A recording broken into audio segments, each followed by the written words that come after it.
gue cukup salut dengan ternyata di sisi yang lain tuh ada kehidupan plat yang punya sisi apa ya? Bukan melankolis sih, tapi lebih ke ya punya karya sastra aja gitu kan, puisi gitu. Tapi berangkatnya dari karena gue ansos gitu. It's video game, man, come on. Oke. Hidup lo ya? Fun lah, iya, fun. Hidup lo ya? Tapi lu punya pilihan untuk menulis politik atau menulis video game, masa lu pilih politik nggak dong? Kita semua bergembira untuk menulis video game. Gitu. Apa radikal, keras, segala macam, tapi kalau misalnya lu denger liriknya, itu lebih relate ke orang-orang kayak gue gitu yang introvert di awal. Karena memang mereka ngobrolin soal kayak sesuatu yang gelap, sesuatu yang dark, segala macam tuh metal sebenarnya lebih dapat di kita daripada ajeb-ajeb nggak mungkin dong, gitu loh.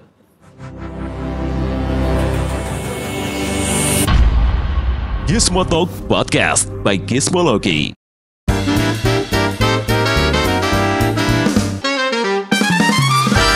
Halo Gizmo Friends, kembali lagi di Gizmo Talk bersama saya Pradipta Nugrahanto atau kalian bisa panggil saya dengan Dipta.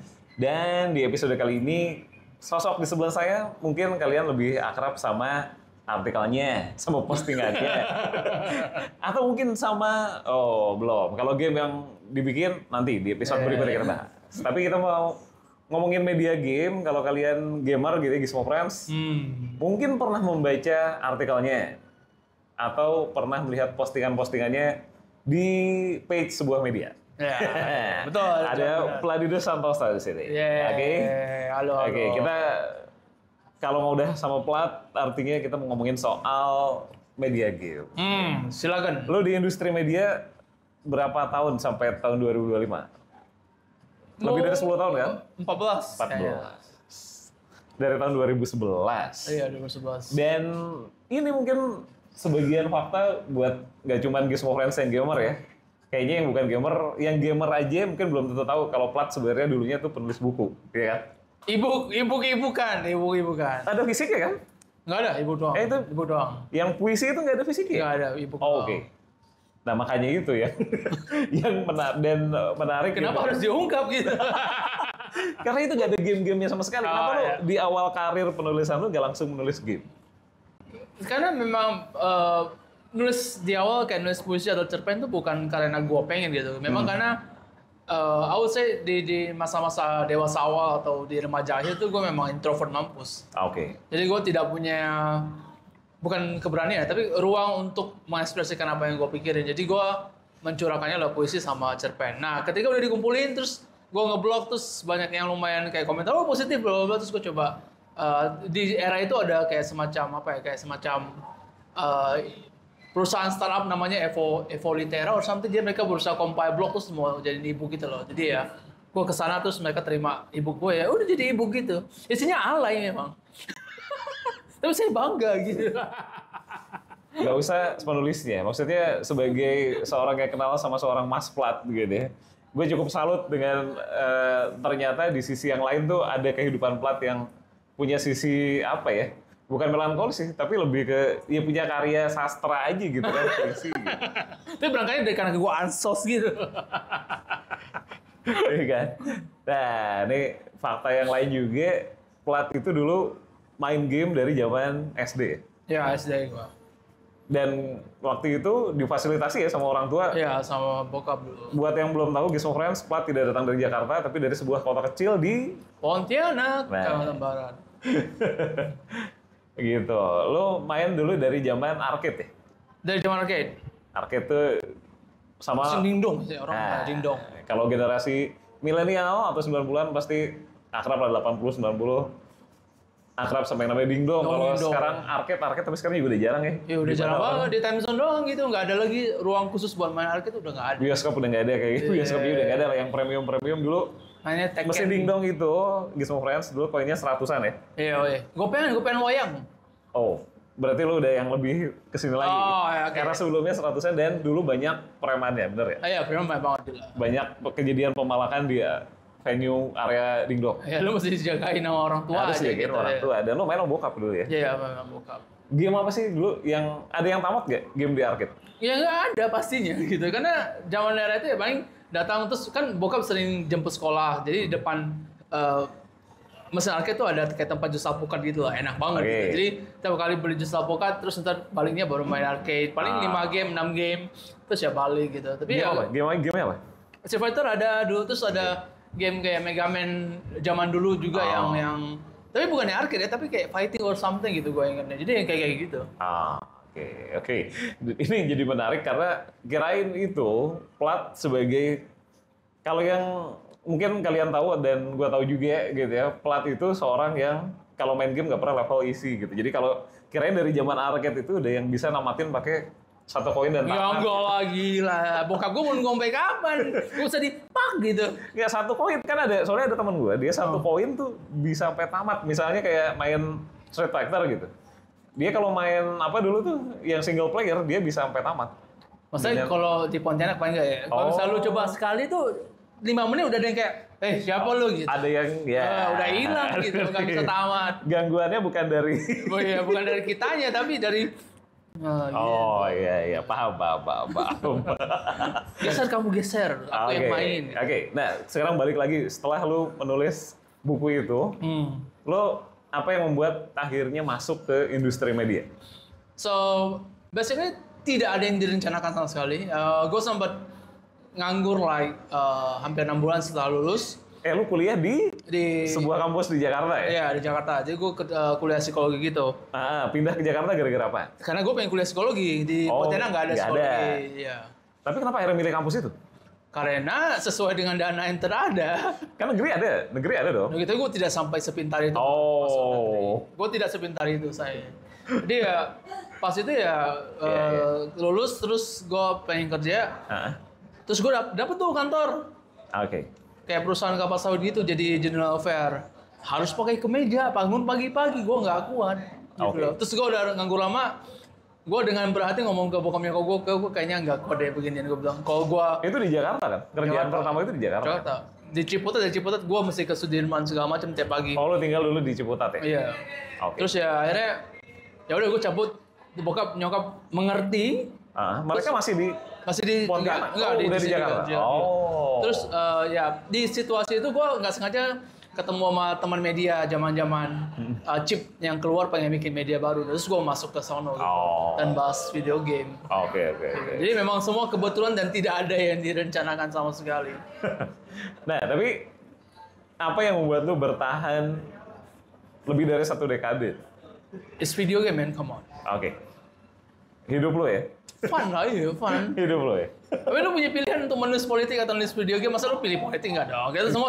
Kita semua bergembira untuk menulis video game. Oke, ini pertanyaan dari mayoritas Gizmo Friends. Oke. Dan mungkin sebenarnya gue yang mengkepo aja sebenarnya. Iya. Kalau selama itu gitu ya, berarti kan lu udah melewati usia 20-an, 30-an, bahkan sekarang udah tengah menuju 40 kan lo kan? Iya. Sangat menghidupi dong, 1 dekade men, lama lebih. Hidup dari situ, berarti hidup bisa lebih dari cukup atau dicukup-cukupin? I'll say cukup, karena gue single. Tapi kalau misalnya lu berkeluarga mungkin lu akan butuh ekstra. Oke. Tapi untuk menghidupi diri sendiri single di Jakarta cukup. Gitu. Dengan apa? Maksudnya lu cukup itu bisa bisa GrabFood lah paling enggak. Mungkin 15 kali sebulan bisa lah paling enggak. Berarti ibaratnya 15 kali sebulan lo bisa milih makanan. Selain makanan apa? Kebutuhan hobi-hobi yang lain ada nggak? Kucing gue bisa makan Whiskas. Oke, lo melihara kucing ya? Dari dulu. Kucing gue bisa makan Whiskas. Terus apa lagi? Hobi-hobi yang lain ada nggak? Gue nggak terikat. Kayak gue nggak hobi figurin, gue nggak hobi apapun. Jadi gue sama sekali tidak terikat sama objek yang gitu-gitu, yang koleksi ya segala macam. Oke, nah dari sepanjang perjalanan itu yang paling berkesan buat seorang plat waktu lu ada di momen apa? Ya udah, ya masa gue ya. Enggak dong, apa lu liputan apa gitu misalnya, atau apa? Kalau momen paling puncak sampai sekarang ya memang masih ya udah ketemu Hideo Kojima, Hideo Kojima dan interview one on one. Oke. Nah, tapi ngomongin interview ini juga menarik, karena kalau dari yang gue tahu nih, lu itu baru interview nggak dari tahun pertama lu udah turun ke lapangan untuk ketemu sama publisher gitu-gitu, kayaknya baru lu jalani di tahun keberapa gitu. Iya. Ada alasan tersendiri ya kenapa lu memilih untuk gue stay di sini dalam dulu deh, baru gue keluar di tahun sekian.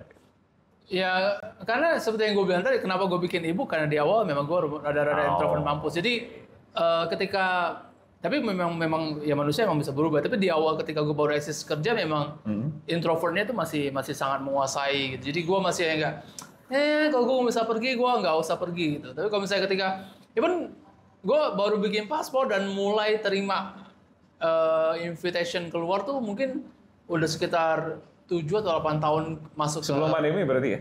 Sebelum pandemi ya. Iya. Baru mulai. Karena sebelumnya gue minta tolong kayak saudara gue bawa atas nama kantor lama terus. Iya, gue ingat banget. Waktu itu adalah salah satu event game tahunan terbesar di kayaknya negara favorit lu bukan sih? Bukan. Jepang. Negara Dong. favorit, iya kan? Lu nggak kepengen gitu ke Jepang dan melihat negaranya secara langsung? Ketika memikirkan proses ngurus visanya aja gue tuh udah males gitu. Gue kayak worth it nggak ya gitu, harus keluar ngurus visa. Kayaknya sih enggak gitu. Oke. Di awal-awal ya. Oke. Momennya apa sih yang bikin ini saatnya gue keluar? Momennya adalah ketika yang invitation datang, ada game pertama tuh gue keluar tuh ke God of War.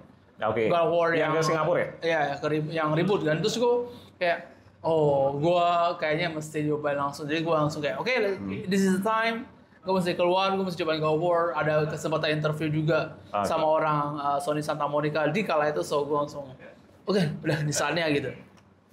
Waktu pertama kali interview, Dev luar kan itu kan? Yeah. Berarti kan? Gimana? Lu masih menemukan kecanggungan apa udah lancar aja gitu? Sebenarnya yang paling sulit kalau misalnya lu sebagai media terus keluar dan ngobrol sama bule itu cuma 2. Satu, memberanikan diri ngomong bahasa Inggris sejelek apapun.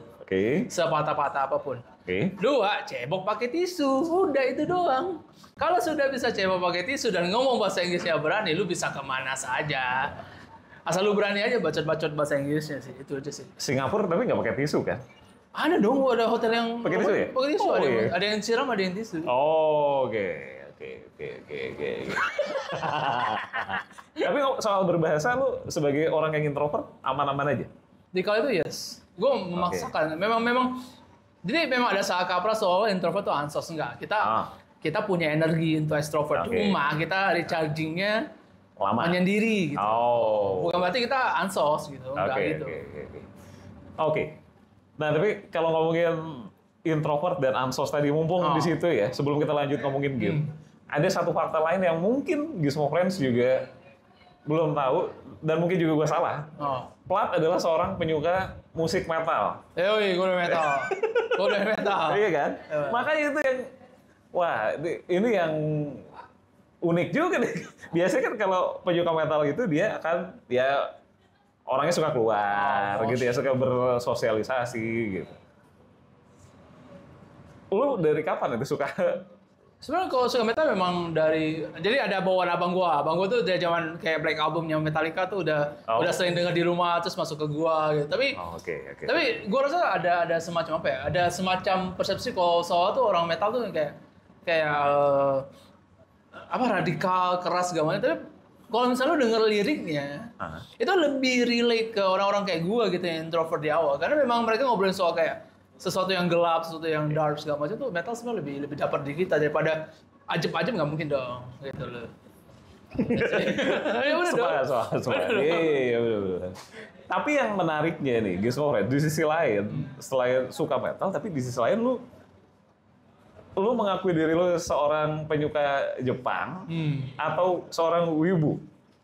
Wibu sih nggak nyampe sih harusnya ya. Tapi kalau gini, metal wibu lu nggak nyampe berarti? Oke, gini nih, gue kasih tahu nih.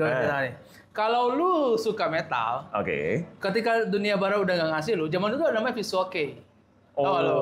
Visual Kei itu band-band metal yang tapi dandanannya kayak cewek, cowok-cowok kayak cewek, kayak Gazetto, X Japan, Elgarden mah. Iya sih. Tapi lu suka kan? Suka gue Elgarden. Jadi zaman-zaman dulu ya walaupun gue suka metal bisa masuk ke Jepang ya karena ada Visual Kei kayak X Japan, Shamset, terus Glaze segala macam, Gazetto gitu. Jadi membaur gitu. Nah dari sana baru mulai kayak ya juga nonton anime terus pelan-pelan ya ikutin culture Jepang juga. Sayangnya gue tidak cukup wibu untuk belajar bahasa Jepang, itu yang gue benci banget.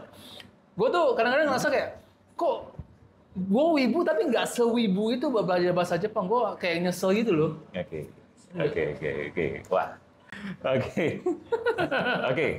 Kita geser dikit. Kalau gue tebak nih, diantarkan kalau nebak lu sebagai pemain game dan jurnalis game, gitu kan? Ketika dihadapkan pada dua pilihan FPS dan RPG, jawaban seorang Mas Plat adalah RPG. RPG pasti. Spesialisnya JRPG. Ketika main JRPG dan lu nggak paham bahasa Jepang, still oke menurut lu? Nggak bisa dong. Kan zaman PS1 gue sering nge-stuck. Kalau gamenya nggak ada bahasa Inggrisnya gue udah nggak ngerti. Terus gimana jadinya? Zaman PS1 ya udah diem aja gitu. Terus besok main lagi, terus berharap ada sesuatu keajaiban atau apa gitu. Atau ngobrol sama teman-teman di sekolah, ya ada yang bisa lewatin kan nih gitu. Di zaman tidak ada internet ya kita ya udah tua ya. Masalahnya gitu doang. Kalau sekarang mah orang bagaimana cara Aduh. Zaman dulu, lu udah lewatin belum sih? Pagi-pagi ngumpul di kelas SMP gitu ngobrol. Mantap. Ya kan zaman sekarang gue enak banget gitu. Tapi menariknya di sisi lain, lu juga tidak yang nggak jago main game FPS. Lu tetap lumayan jago kan, bahkan jago lah. FPS nggak terlalu bang. Tapi nggak yang cupu. Ya, tapi bisa main lah, nggak cupu-cupu banget. Sekarang ID PSN lu apa? Mbak kakak. Timba kakak dong. Itu kan udah merepresentasikan playernya. Istilahnya bacot-bacot doang gitu. Tapi at least gini, at least lu tidak seperti player-player termasuk gua yang memilih difficulty easy dan very easy. Mendingan gak main kalau ya kan? Enggak lah, gue termasuk orang yang sangat menghormati orang yang gini. Ada dua tipe gamer ya, mohon maaf ya. Tapi ada yang satu, ini tipe gamer yang paling gue benci. Gue benci gamer yang gatekeeping, ngerti nggak? Oh. Jadi yang kayak, oh lu main game yang easy, lu tuh bukan gamer gitu, gue kayak gitu. Tapi lu nggak main level easy dan very easy kan? Enggak, karena gue enjoy di normal. Tapi kalau lu mau main easy dan very easy, it's your choice. I don't give a shit. Oke. Lu bukannya main di hard terus ya? Lu pernah main normal emang? Normal main. Souls yang nggak ada optionnya. Souls sih gue main juga. Nah, itu dia tuh. Souls lu kayaknya pemain juga kan? Souls main juga. Main semua kan? Nah, tapi kalau ketika, lu ingat gak? Pertama kali lu menuangkan hobi bermain lu ke dalam bentuk karya jurnalistik, itu game apa? Kayaknya Dead Space deh. Dead Space 2, saya ingat 2. Oke. Gue bikin review pertama kali. Sama sekali bukan game, kenapa lu memilih game itu bukan game JRPG? Karena memang di era ketika gue mulai nulis review, Dead Space Game 2 itulah yang lagi happening. Tamat lo? Tamat, dan gue suka banget Dead Space 2. Oh, oke. Memang bagus juga. Ya sih. Bagus, sepakat, bagus. Gue mengakui itu. Dan kalau game JRPG pertama yang lu review berarti apa? JRPG apa ya? Lupa gue. Pokoknya ya di era-era itulah. Di era-era gue udah mulai review game. Tapi kan lu bukan tipe gamer yang... Emang apakah lu tipe orang yang tiap kali dengar musik, misalnya lu doyan metal nih, lu udah nggak dengar musik lain gitu? Enggak kan? Enggak. Ya sama gamer juga lah. Emang gue doyan JRPG terus gue cuma main JRPG? Enggak dong. Gitu. Enggak, tapi gini, maksudnya biasanya kalau orang yang... Ada orang yang nggak main game tertentu. Misalnya ada... teman-teman gue ada beberapa yang dia mainnya JRPG dan RPG. Dia ada beberapa genre game yang nggak dia sentuh. Kayak racing tuh dia nggak sentuh. Lu masih menyentuh. Oh. Dan iya kan, lu masih mainin dan nggak jarang tamat. Tamatnya juga kalau di PS mungkin lu platinumin gitu. Iya, ada kan? juga. Ada beberapa yang lu platinumin. Artinya lu all-rounder itu ya sama game. Iya, mungkin. Tapi tetap aja harus kayak ada beberapa game yang gue nggak bisa main. Bisa kayak gue nggak bisa main game bola. Sama sekali nggak bisa? Bisa, tapi gue nggak jago. Kan? Racing simulasi juga bisa kayak Gran Turismo, Assetto Corsa itu gue nggak bisa. Okay. Itu gue bener-bener sampah tuh. Jadi gue selalu main yang assisted, bener-bener assisted yang dia ngeremnya otomatis segala macam. Nah, tapi kalau untuk dari sisi media, setiap kali gue review game-game yang gue nggak jago, gue akan sounding ke lu. Misalnya kayak artikelnya itu berdasarkan ketidakmampuan gue buat main ini gitu. Jadi biar lu tahu gitu ekspektasinya. Oke, nah terus ketika lu kan membuat, mungkin sampai sekarang kalau ngomongin artikel lu udah membuat ribuan artikel. Puluhan ribu ada kali. Dan satu hal yang sepanjang gua kenal seorang Mas Plat di lebih dari 1 dekade di industri media, hampir lu bekerja seorang diri. Dan nyaris nggak ada hari libur, bener nggak? Ya, 1 minggu doang lah. Kecuali Sabtu Minggu pun lu kayaknya tetap masuk tulisan. Iya, kadang-kadang. Apa yang membuat lu merasa perlu melakukan itu dan gimana lu mengatur ritme istirahatnya gitu? Istirahat sih istirahat lah. Kalau misalnya memang, karena misalnya kayak sekarang gitu, kan harusnya gue kerja nih. Ya ada kerja kan. Tapi waktu gue cukup fleksibel di mana gue bisa ngatur sendiri ritme kerja gue. Itu yang pertama. Terus yang kedua ya sendiri ya fun juga gitu. Lebih less drama, terus juga kayak apa ya, gini, ada kemungkinan ketika rame-rame bisa kayak lu punya job yang berbeda di media misalnya gue tiba-tiba jadi marketing gitu, terus lu jadi penulis, for some reason lu akan accumulate knowledge yang lebih gede soal industri game dibanding gue, karena gue ngurus marketing sementara lu terus menerima berita game gitu loh. Jadi pelan-pelan pengetahuan gue akan dan lu akan naik gitu. Jadi kalau gue sendiri kan gue akan terus accumulate apa yang gue tahu terus gitu. Lu dari ribuan artikel yang pernah lu produksi, lu beberapa persen diantaranya mungkin review ya, dan sisanya non review gitu. Mana yang lebih challenging menurut lu, bikin review atau bikin feature content? Feature content harusnya lebih challenging. Karena basically lu mengolah informasi yang lo tahu, terus lo berusaha menuangkan apa yang lo tahu, dan lo pengen ngasih tahu orang apa yang lo tahu. Sementara kalau review kan ada pondasi yang lo nilai, lo kasih tahu, lo gambarin segala macam. Feature content selalu lebih challenging sih kalau buat gue pribadi ya. Tapi itu lebih kayaknya lebih evergreen, dan kalau dibaca hari ini pun iya kan? Masih relevan lah. Masih relevan banyak nih gitu. Di suatu masa kita sempat lo sempat membalas.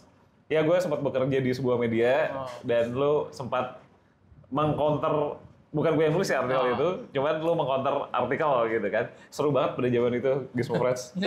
Kalau nostalgia ya zaman itu. Nah, tapi lu sendiri ngeliatnya peta media game gitu ya. Lu zaman sekolah dan kuliah lu baca majalah game dong? Iya. Iya kan, pasti. Luar lu baca juga nggak? Majalah luar, enggak. Majalah luar, lebih banyak lokal berarti. Web udah mulai lo akses dari zaman sekolah dan kuliah apa? Kuliah, kuliah udah mulai. Lo ada ini nggak sih sosok jurnalis game panutan gitu? Kalau jurnalis malah luar gua, walaupun gua nggak siapa? Si Adam Sessler namanya. Dia dari G4 TV zaman dulu. Terus dia ada satu channel juga setelah dia keluar. Nah dari si dia juga gua belajar kayak review game tuh nggak harus ngobrolin soal gamenya juga gitu. Jadi kadang-kadang kayak kalau lu mau, lu bisa ngasih insight lebih banyak terkait gamenya di dalam review lu, sehingga gamer tuh tahu lebih banyak soal gamenya, kenapa lu milih ini, milih itu gitu. Nah, kita mau ngomongin soal dari kesosokan itu, gue pengen ini, ketika itu kan salah satu pemantik, wah kayaknya menarik ya kerja di industri ini dan bisa seperti idola kita gitu kan. Tapi kenyataan industrinya kalau menurut lu gimana? Lu ngelihatnya di satu dekade ini lu lebih bahkan gitu ya ada di industri media game. Kalau gue juga pernah ada di industri itu gitu. Kebanyakan para ownernya sih ngerasanya ya ini monetisasinya yang susah. Lu sepakat ya? Iya, tapi hope-nya masih ada. Karena industri game Indonesia makin gede, satu. Betul. Kedua, ya perusahaan luar yang melihat kita juga makin banyak gitu sebenarnya. Dibanding 10 tahun yang lalu misalnya. Oke. Nah, jadi kalau lu pernah ini nggak sih merasakan era di mana klien itu begitu cukup banyak lah, nggak sampai membanjir gitu ya di media tempat lu bekerja, kayaknya sempat ada masanya ya? Tapi kalau media gue kerja kan di yang sebelumnya kan gue tidak mengurusin business side, jadi gue lebih banyak ke soal konten doang. Lu nggak ngerjain advertorial buat si brand itu ya? Buat advertorial sih ada. Ada. Iya kan? Iya. Dan itu jumlahnya sempat ada lumayan banyak di tahun-tahun tertentu, iya kan? Iya. Nah, seiring bergeser ya, kan dulu lu baca majalah, kita sama-sama baca majalah. Terus ke website, sekarang orang mungkin ya kayak gini gitu ya, nonton YouTube. Iya, nonton YouTube, podcast gitu. Iya, denger podcast dan semua media-media baru lah.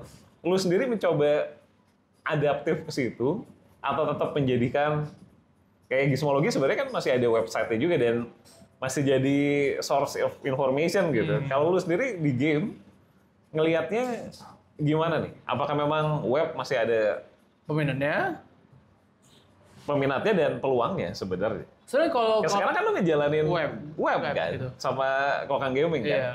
Jadi kalau misalnya apakah web masih ada chance, itu masih ada. Karena eksis perusahaan-perusahaan di Jepang misalnya yang masih ngelihat kalau jurnalis itu media tertulis. That's why kalau misalnya lu mau diundang sebagai media ke Tokyo Game Show misalnya, lu nggak bisa ngomong kayak gue cuma ada video, nggak bisa, dia nggak mau.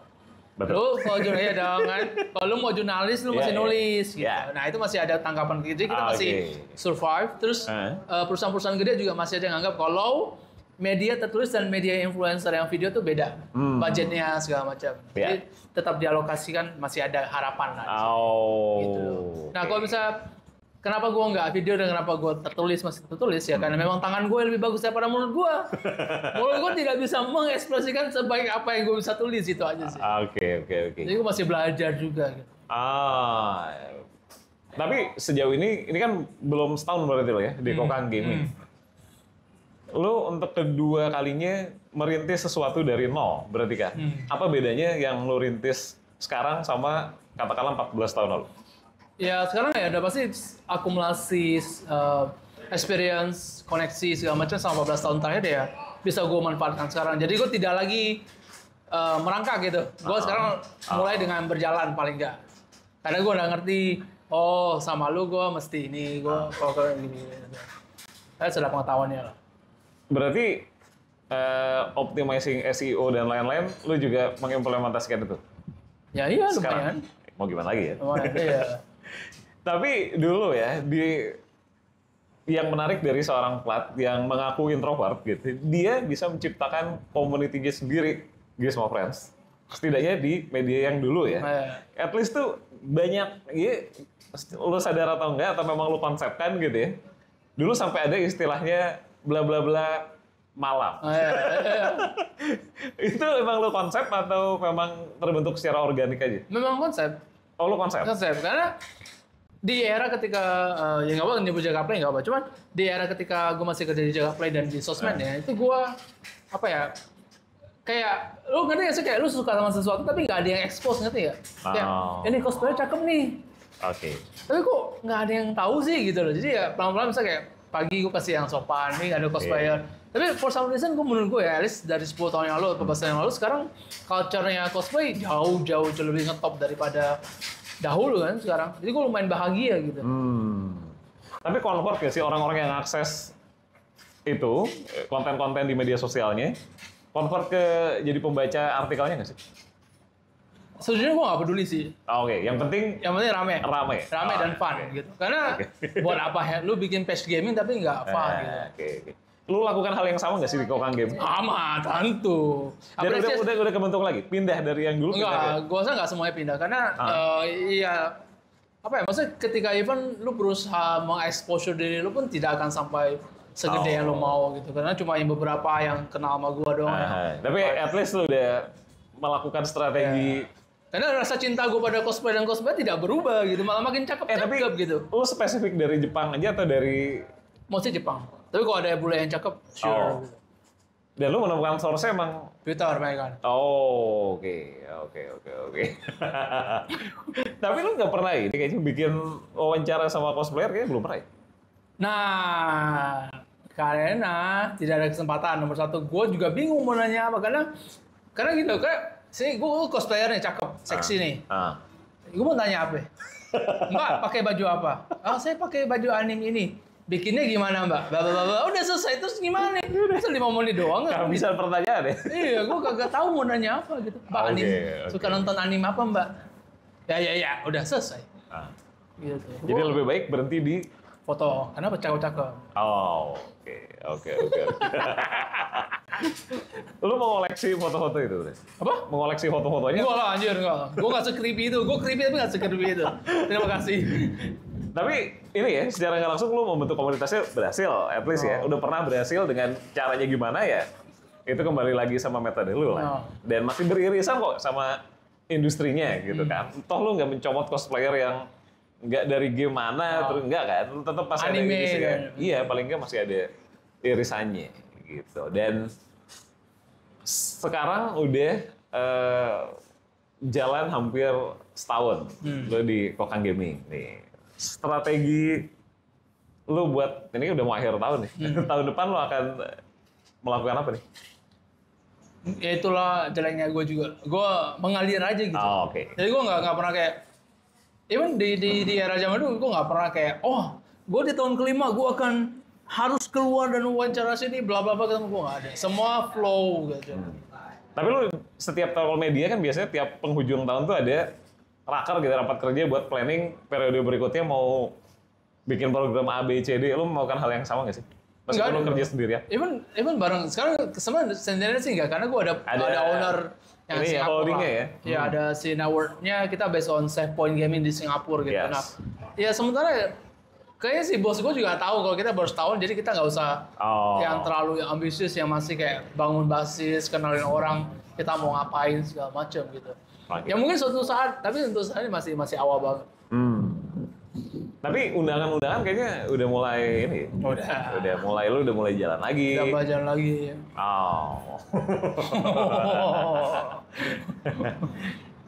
Dan lebih menikmati sekarang. Oh yes. Pasti ya? Pasti.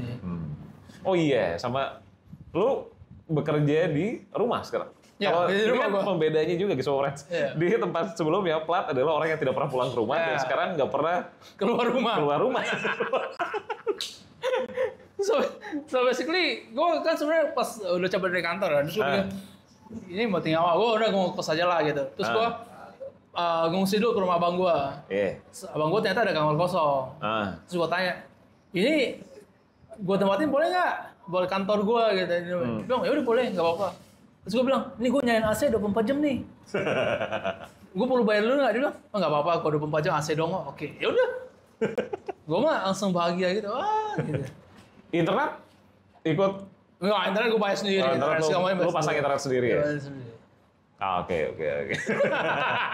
Tapi masa AC doang sih nyala 24 jam, bukannya PC lu nyala 24 jam? Ya kan listriknya nggak separah AC dong harusnya. Oh, karena lu nggak pakai PC yang itu ya? Aku masih pakai laptop. Kerja. Oke. Nah, ini pertanyaan terakhir nih.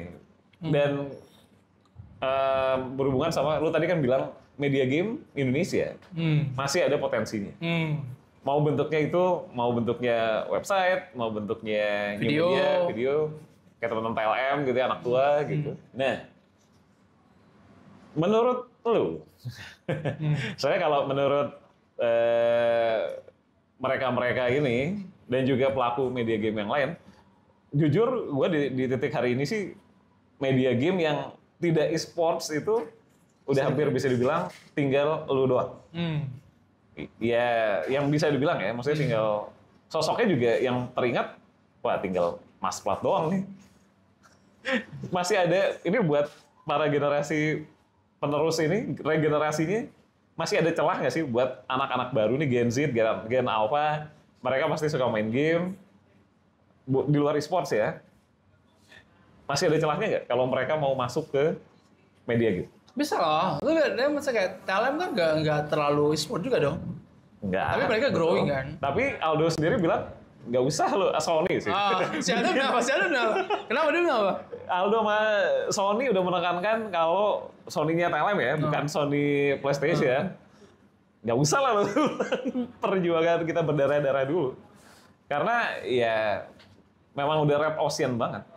Gitu. Dan untuk bisa menjadi the next TLM, the next Kokang Gaming, kalau yang melakukan bukan seorang Plat, bukan seorang Aldo, seorang Sony, atau seorang Dito, akan sangat sulit. Enggak. I mean like gini, sama lo bisa dapat audiens lo sendiri, lo punya, not gimmick, tapi kayak sesuatu yang spesial, nggak ada salahnya coba aja. Tapi menurut gue karena gini, ada saatnya yang muda-muda tuh bakal gantiin kita yang tua-tua, itu udah pasti. Lo pasti udah bisa lebih pintar, lebih jago nulis tuh pasti ada gitu loh. Lo yang lebih jago bikin video. Lo melihat potensi, udah melihat, oh ini si anak ini kayaknya potensial gitu udah. Kalau lihat langsung sih enggak, tapi menurut gua sih potensinya ada gitu. Karena gini, kalau terjun ke sini terus ada industri game Indonesia lagi tumbuh, ada ruangnya ya kenapa nggak dicoba gitu. Oke. Nah, ngomongin game Indonesia, Games of Friends, kita bakal ngomongin soal game yang baru Plat rilis, tapi nggak di episode kali ini ya, di episode yang beda lagi. Jadi kalau mau ngobrol soal game, Plat, meskipun kata introvert, dia punya medsos kok. Kalau mau mencolek, dan dia akan membalas pesan kalian kalau tidak sibuk. Ya. Gitu. Silakan lo colek di mana, di Facebook apa di Facebook di Pladidus, bisa di Bisa. Instagram juga Pladidus. Pladidus ada, cek aja di situ. Atau kalau ke Kokang Gaming Ya, lu bisa baca tulisan gua. di kokanggaming.com. Itu ya. Jadi jangan lupa juga untuk follow channel YouTube Gizmologi, Gizmotalk tayang setiap hari Senin. Dan jangan lupa untuk follow kita di Instagram ya, ada di Gizmologi dan gizmotalk.id, juga di TikTok @gizmologi. Oke? Gue Dipta pamit dan Plat signing out. See you in the next episode and bye-bye guys. Dadah.